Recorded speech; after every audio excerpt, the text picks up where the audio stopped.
After a week-long deal to reduce violence across Afghanistan, the U.S. and the Taliban are set to sign a historic agreement Saturday that would see U.S. troops start to withdraw, according to a statement issued Friday afternoon by President Donald Trump.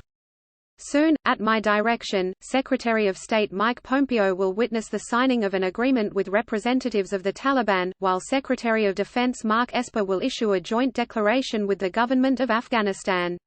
If the Taliban and the government of Afghanistan live up to these commitments, we will have a powerful path forward to end the war in Afghanistan and bring our troops home, Trump said. Pompeo is headed now to Doha, Qatar, where the U.S. and the militant group have engaged in talks for over a year and a half, and the signing ceremony is expected to take place. At the same time, Esper is expected in that joint statement to reaffirm U.S. support for the Afghan government, long rejected by the Taliban and sidelined from their talks with U.S. negotiators. The agreement with the militant group that harbored the al-Qaeda operatives responsible for the September 11 attacks comes after over 18 years of war. The Trump administration hopes it is poised to reshape Afghanistan, leading to national peace negotiations and ending any Taliban safe haven for terrorists that threaten the U.S. homeland. But critics warn the Taliban has neither the ability nor perhaps the appetite to carry out their commitments.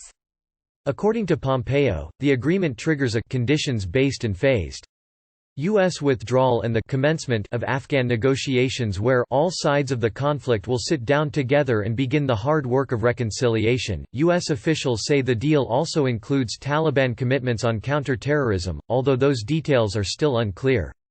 These commitments represent an important step to a lasting peace in a new Afghanistan, free from al-Qaeda, ISIS, and any other terrorist group that would seek to bring us harm, Trump said in his statement. Ultimately it will be up to the people of Afghanistan to work out their future. We, therefore, urge the Afghan people to seize this opportunity for peace and a new future for their country.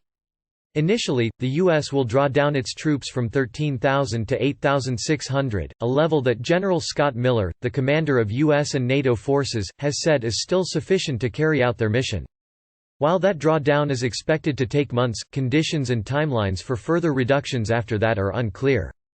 The signing ceremony, where Chief U.S. negotiator Zalmay Khalilzad is expected to sign with a senior Taliban official, comes after the country saw a nationwide reduction in violence, a key demand from the Trump administration before it moved ahead with the deal, 6 months after Trump called off talks, citing the death of a U.S. soldier in a Taliban attack.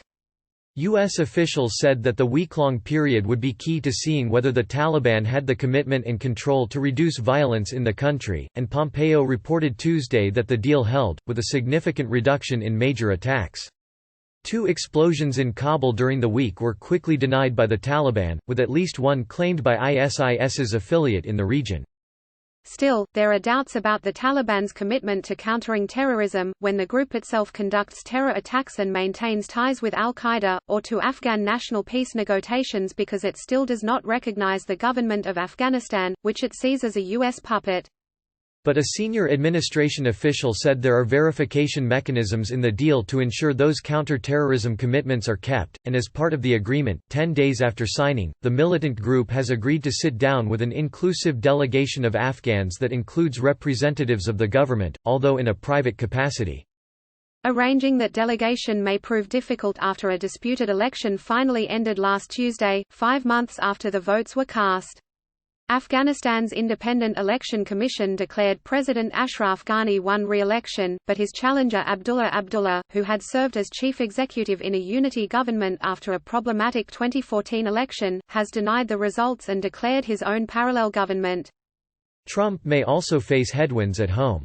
22 House Republicans, led by Representative Liz Cheney, RYO, wrote a letter to Trump Friday, expressing serious concerns about the agreement, saying the Taliban cannot be trusted, and seeking assurances such as that Taliban turn over al-Qaeda operatives in their territory and making public all parts of the deal.